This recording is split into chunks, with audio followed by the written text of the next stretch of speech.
Hi everyone. Today I'm gonna share a workshop paper published in 2025 ICLR. Um, it's entitled as Protein GPT. The it's a multimodal large language model for protein property prediction and structure understanding. The topic of this paper is it proposed a multimodal language model for proteins which integrate its multimodal inputs of protein, that is the sequences, structures, and properties. And the work is significant for biomedicine industry, for example, for understanding target proteins uh, properties. It could be used in drug discovery, protein engineering, and synthetic biology. And for tech for its technical innovations, it uses an autoregressive model that enables conditional generation based on the protein contexts. And it uses also the soft prompts like in Blip2 model that encodes those modalities into a shared token space. For its impact, it could be generalized to zero or short inference over diverse protein attributes. Well, the current existing model, including contrastive learned ProTSD or sequence-only ProChatGPT, lacks flexibility in handling different modalities. And the second gap is the causal relationship between modalities couldn't be learned through fixed fusion architecture. And the third is about the data constraints.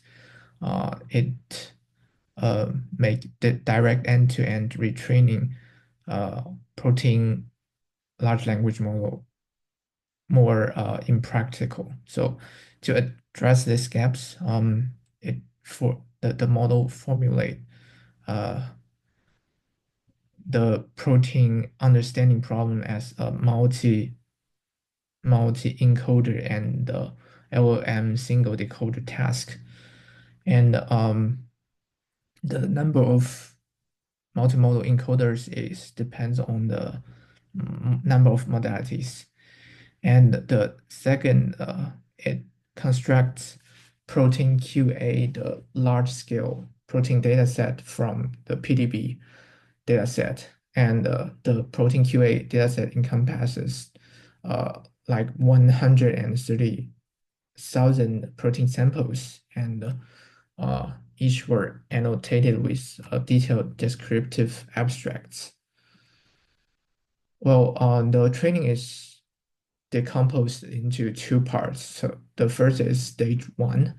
The stage one is mainly about modality alignment stage. The The protein includes the sequence inputs and its structure PDB inputs. And there are two encoders that are mainly focused on each modalities. The sequence encoder is the ESM2 3 billion parameter version, and it has 36 layer transformers, and they could embed those sequence into a latent embedding, and the 3D encoder, 3D structure encoder here used is the ESM inverse folding model. Uh, it it has 124 million parameters. So these encoders are fixed, so we don't fine tune them or train them, uh, but we only use their output embeddings.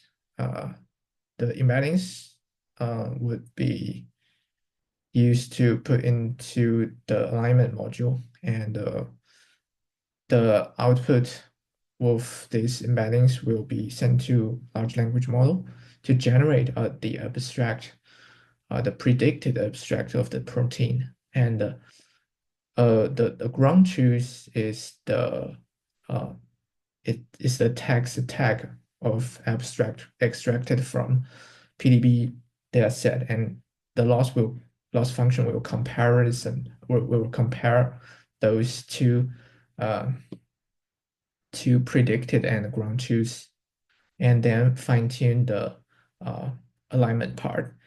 So this training, this stage one training will be trained on like 100,000 protein samples. The stage two training is mainly for instruction tuning, for tuning the large language model. The instruction data set was also extracted from the ground truth abstract of the PDB file. Those Q and A pairs are generated and extracted from by GPT-4o, and there are also close-ended questions that are extracted from the PDB abstract annotation set. And this ground truth will be compared with the output of the large language model and use the loss to fine-tune the language model. And in fact, those queries text-based prompts will be used as instruction prompts to trigger the understanding of from large language model. Those parts are fixed. So this is the stage two instruction tuning stage. And the amount of extracted Q&A pairs are huge, and it's about 35 in average, 35 pairs for each protein. So the amount of extracted instruction data set is huge. The performance the LLM has for these three base LLMs is listed as the graph. For different metrics and different data sets, they perform the Mistral base LLM performs the best among the three. And they also compare with proprietary generative model like GPT series, and they find that the two-stage fine-tuned model could perform much better than those closed-sourced commercial model. And they also compare these base models on close-ended questions, those short form answers problems. They find the Mistral and the Llama 3 are among the best. They also perform the ablation study, for example, the vanilla Kuna model, and then after the modality alignment, that is also the stage one. After stage one, their performance is a little bit greater than the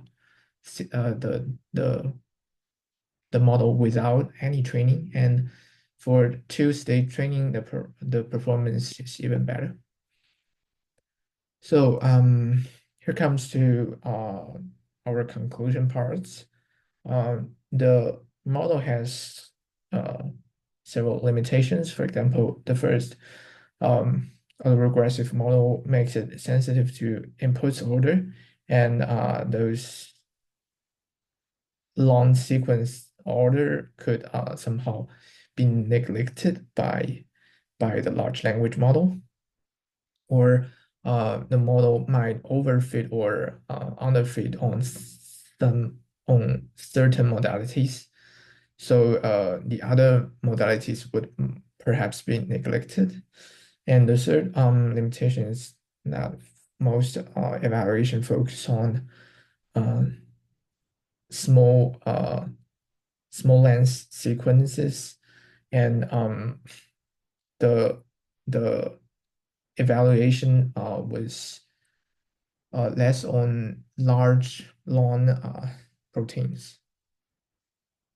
And for future directions, we could incorporating more modalities inputs, including some hierarchical grid annotations, not only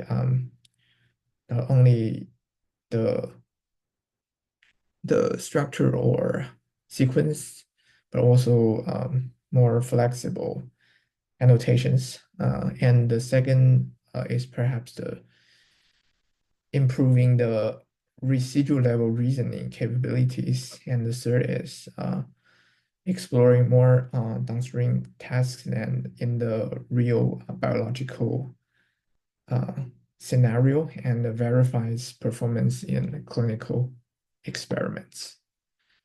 And that's all. Thank you.